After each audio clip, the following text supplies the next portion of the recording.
आप देख रहे हैं न्यूज़ 18 का डिजिटल प्लेटफॉर्म और मैं हूं आपके साथ जागृति खंतवाल।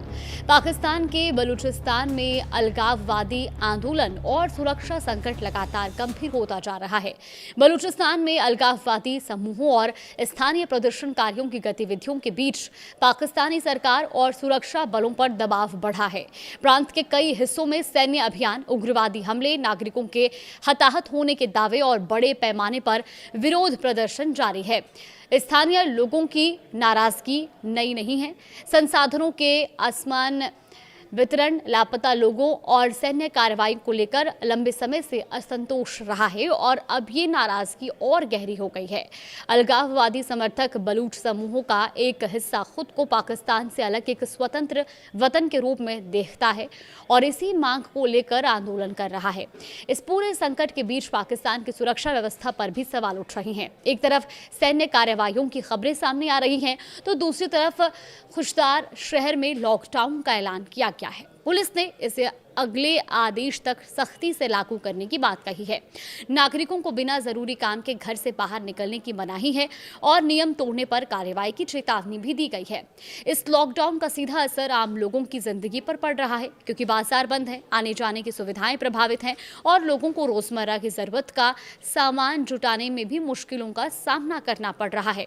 सुरक्षा बलों ने खुशदार के अलावा खारान, जेहरी और कालात मूला और जियारत जैसे इलाकों में भी जमीनी और हवाई अभियान बढ़ाए हैं। सूत्रों के मुताबिक खारान जिले के लिजे इलाके में जमीनी सैनिकों के साथ ड्रोन और हेलीकॉप्टर भी सक्रिय हैं। स्थानीय स्रोतों ने दावा किया है कि एक ड्रोन हमले में एक किसान की मौत हुई है और दूसरे नागरिकों की भी हताहत होने की खबरें हैं। हालांकि इन दावों की स्वतंत्र रूप से पुष्टि नहीं हो पाई है। पाकिस्तानी सेना का कहना है कि उसके अभियान संदिग्ध उग्रवादियों को निशाना बनाकर चलाए जा रहे हैं, लेकिन स्थानीय लोगों का आरोप है कि इन कार्रवाइयों का असर आम नागरिकों पर भी पड़ रहा है। दूसरी तरफ बलूच लिबरेशन आर्मी यानी कि BLA ने भी अपनी गतिविधियां तेज करने का दावा किया है। संगठन ने एक हफ्ते के दौरान 38 हमलों की जिम्मेदारी लेने और इन हमलों में पाकिस्तानी सेना के 32 जवानों को मार गिराने का दावा किया और इन दावों की भी स्वतंत्र पुष्टि जरूरी है। BLA ने एक प्रमुख 18 इंच की गैस पाइपलाइन को उड़ाने की भी बात कही है और इसके बाद क्वेटा और 5 अन्य जिलों में गैस सप्लाई प्रभावित होने की बात सामने आई है। इस घटना ने पहले से संसाधनों और सुविधाओं को लेकर नाराज लोगों की परेशानी और बढ़ा दी है। BLA ने पूरे प्रांत में ब्लैक डे का आह्वान करते हुए बहिष्कार की अपील की और इसके बाद सुरक्षा बलों को हाई अलर्ट पर रखा गया। लेकिन कहानी सिर्फ सैन्य कार्रवाई और उग्रवादी हमलों तक सीमित नहीं है। बलूचिस्तान के कई इलाकों में संचार और इंटरनेट सेवाएं भी बाधित की गई हैं। इससे स्थानीय लोगों के लिए बाहर की दुनिया से संपर्क करना मुश्किल हो गया है और घटनाओं की जानकारी भी सीमित हो रही है।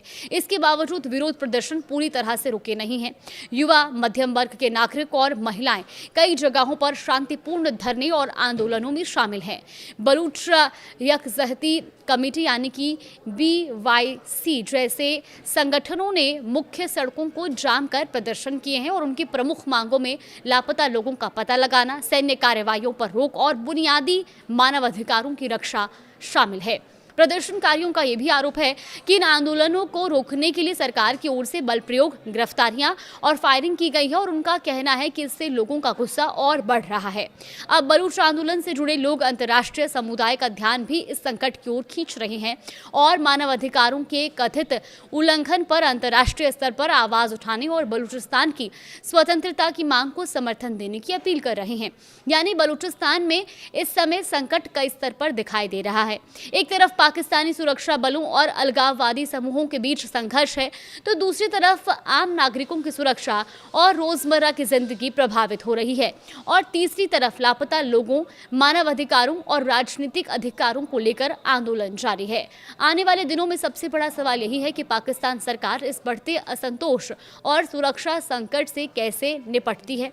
क्या सैन्य कार्रवाई और सख्ती से हालात काबू में आएंगे या इससे लोगों का गुस्सा और बढ़ेगा? फिलहाल इतना साफ है कि बलूचिस्तान में सुरक्षा संकट के साथ साथ राजनीतिक और सामाजिक तनाव भी गहरा रहा है और इसका असर पूरे प्रांत की आम जिंदगी पर दिखाई दे रहा है।